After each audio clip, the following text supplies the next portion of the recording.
हे what's up guys watching defence force. और आज हम बात करने वाले हैं कुछ इंपॉर्टेंट अपडेट्स के बारे में। बात करेंगे सबसे पहली एक जो अच्छी खबर आ रही है जो कि उत्तम एसी रेडार को लेकर आ रही है। तो आपको पता होगा कि हमने 123 तेजस का ऑर्डर दिया हुआ है, जहाँ पे 40 जो तेजस होने वाले हैं वो यहाँ पे आईओसी और एफओसी कैटेगरी के होने वाले हैं, जिसका मतलब ये है कि वो इनिशियल ऑपरेशन क्लियरेंस और फाइनल ऑपरेशन क्लियरेंस के होने वाले हैं, जिसमें जो रेडार लगाए गए हैं वो मैकेनिकल स्कैंड अरे रेडार्स लगाए गए हैं जो कि इसराइल के ही रेडार्स हैं, और सारे ही रेडार जो हैं वो इसराइल से इंपोर्ट किए जाते हैं। उसके बाद जो हमने ऑर्डर दिया हुआ है वो यहाँ पे 83 मार्क 1A वेरिएंट का दिया हुआ है, जहाँ पे active electronically scanned array radar लगाया जाने वाला है, यानी कि AESA रेडार लगाया जाने वाला है। और ये जो रेडार है ये भी यहाँ जो प्लान था DRDO का और एयरफोर्स का कि इसमें भी इसराइल के ही रेडार लगाए जाएंगे, लेकिन अब इस प्लान को ड्रॉप किया जा रहा है। यहाँ पे पूरी तरीके से इसे ड्रॉप नहीं किया जा रहा है, लेकिन यहाँ पे जो पहले प्लान था कि लास्ट के कुछ यूनिट्स में उत्तम एसी रेडार लगाए जाएंगे, उस चीज़ को यहाँ पे ड्रॉप करके जो पहला स्क्वाड्रन होगा यानी कि 20 एयरक्राफ्ट जो होंगे सिर्फ उसमें ही इसराइल के रेडार लगाए जाएंगे, और उसके बाद जितने एयरक्राफ्ट होने वाले हैं उसमें उत्तम एसी रेडार लगाए जाएंगे। यानी कि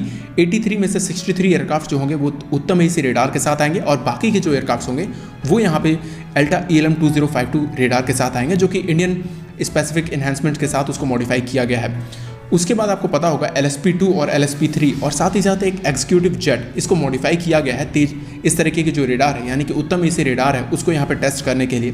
तो यहाँ पे DRDO के चीफ की तरफ से भी कुछ चीज़ें क्लियर आउट हुई हैं, और साथ ही साथ HAL के चीफ की तरफ से भी कुछ चीज़ें क्लियर आउट हुई हैं कि इस रेडार ने काफ़ी अच्छा परफॉर्म किया है, और 230 घंटे की जो फ्लाइंग है उसमें 30 घंटे जो हैं वो यहाँ पे LCA पे किए गए हैं, यानी कि तेजस पे किए गए हैं। और इस परफॉर्मेंस में इसने एक्स्ट्राऑर्डिनरी परफॉर्मेंस दी है, जहाँ पे बियॉन्ड विजुअल रेंज यानी कि BVR, और साथ ही साथ यहाँ पे air to air mode, air to ground mode, और साथ ही साथ एयर टू सी मोड, इसमें इसको पूरी तरीके से चेक किया गया है। और इसमें भी ये कहा गया है कि पूरी तरीके से ये जो एयरक्राफ्ट है यानी कि ये जो रेडार है वो पूरी अच्छी तरीके से परफॉर्म कर रहा है। और जैसे कि मैं आपको बता दूं, इसमें LSP-2 और LSP-3 सिर्फ ये दोनों ही एयरक्राफ्ट मॉडिफाई किए गए हैं इसको कैरी करने के लिए।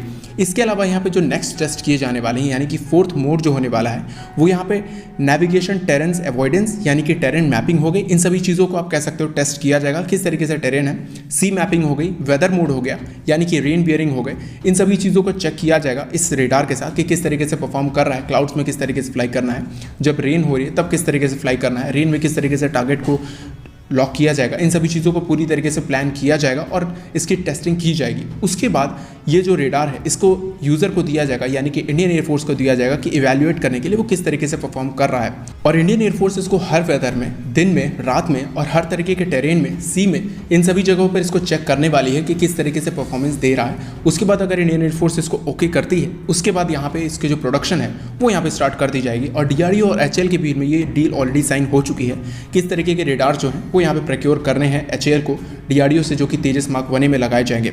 उसके बाद आपको पता होगा जो DRDO है वो इसके नेक्स्ट वर्जन पे भी काम कर रही है, जो कि गैलियम नाइट्राइड वाला वर्जन होने वाला है। तो गैलियम नाइट्राइड वाला जो वर्जन है वो ज़्यादा पावर एफिशिएंट होगा, यानी कि कम पावर कंज्यूम करेगा, और उसके अलावा जो परफॉर्मेंस है वो और भी ज़्यादा बेटर देने वाला है। साथ ही साथ इसकी जो रेंज है गैलियम नाइट्राइड में वो भी बढ़ जाएगी।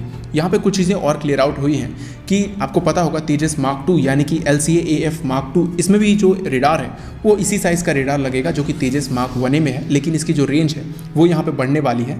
रोडोम का साइज़ वही है, TR मॉड्यूल्स भी वही है, लेकिन आप कह सकते हो रेंज बढ़ जाएगी, पावर एफिशिएंट वो भी होगा और ज़्यादा बेटर परफॉर्मेंस दे पाएगा। इसके अलावा यहाँ पे सुपर सुखोई हो गए, MiG-29Ks हो गए, इन सभी में भी ये रेडार्स लगाए जाने हैं, क्योंकि इन फ्यूचर में ये सारे एयरक्राफ्ट की जो अपग्रेडेशन है वो यहाँ पे होने वाली है। और जिस तरीके के Su-30 MKI में ये रेडार्स लगेंगे तो Su-30 MKI का रोडोम का साइज़ काफ़ी बड़ा है, तो यहाँ पे TR मॉड्यूल्स भी ज़्यादा होंगे, यानी कि इसकी रेंज बढ़ेगी।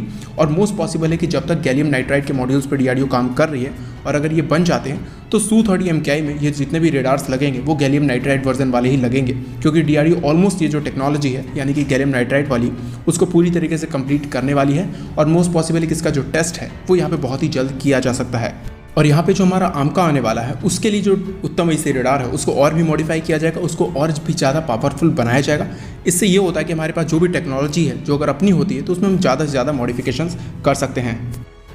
अब आगे की अपडेट पे बात करने से पहले मैं आपको एक चीज़ कंफर्म कर दूं, यहाँ पे हमारे राजनाथ सिंह जी जो कि डिफेंस मिनिस्टर हैं, इन्होंने यहाँ पे कहा है कि 2021 और 2022 में जो डोमेस्टिक प्रोक्योरमेंट होने वाली है या फिर डोमेस्टिक डिफेंस प्रोक्योरमेंट होने वाली है, इसको यहाँ पे 70,221 करोड़ कर दिया गया है। और ऐसा कहा गया है कि 2025 और 2026 तक जितने भी होने वाले वहाँ पे $140 बिलियन के आसपास जो बजट है वो यहाँ पे खर्च किया जाएगा, जितने भी मॉडर्नाइजेशन प्लान है उन सभी चीज़ों में।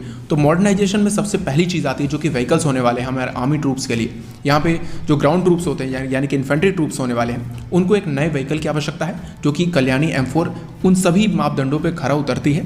जिस तरीके से इस व्हीकल को टेस्ट किया जा रहा था लद्दाख में, साथ ही साथ यहाँ इसको डेजर्ट में भी चेक किया गया है, यानी कि जैसलमेर में भी चेक किया गया है। तो इस व्हीकल की जो प्रोक्योरमेंट है बहुत ही जल्द हो सकती है, क्योंकि यहाँ पे पैरामाउंट ग्रुप और साथ ही साथ भारत फॉर्ज ने एक डील साइन की हुई है कि जितनी भी कैपेबिलिटीज़ हैं और ट्रांसफ़र और टेक्नोलॉजी है और बाकी सारी चीज़ें हो गई, इन सब पे डील साइन हुई है। और इसका जो मतलब ये है कि इसको इंडिया में ही बनाया जाएगा, यानी कि इंडिया के अंदर इसका डोमेस्टिक प्रोडक्शन किया जाएगा और इन फ्यूचर इसको इंडिया से एक्सपोर्ट भी किया जाएगा। तो मोस्ट पॉसिबल है कि इंडियन आर्मी इसका जो ऑर्डर है बहुत ही जल्द दे सकती है, जो कि उनके पुराने हो रहे व्हीकल्स हैं उसको लेके। ये जो व्हीकल होने वाला है यहाँ पे ID बॉम्ब्स 50 kg के TNT से हमारे जो इन्फेंट्री ट्रूप्स हैं उनकी रक्षा करने में सक्षम है। आपको क्या लगता है इन सारी चीज़ों के बारे में? कमेंट करके ज़रूर बता दें। आज के वीडियो के लिए इतना ही। अंत तक वीडियो को देखने के लिए धन्यवाद। जय हिंद।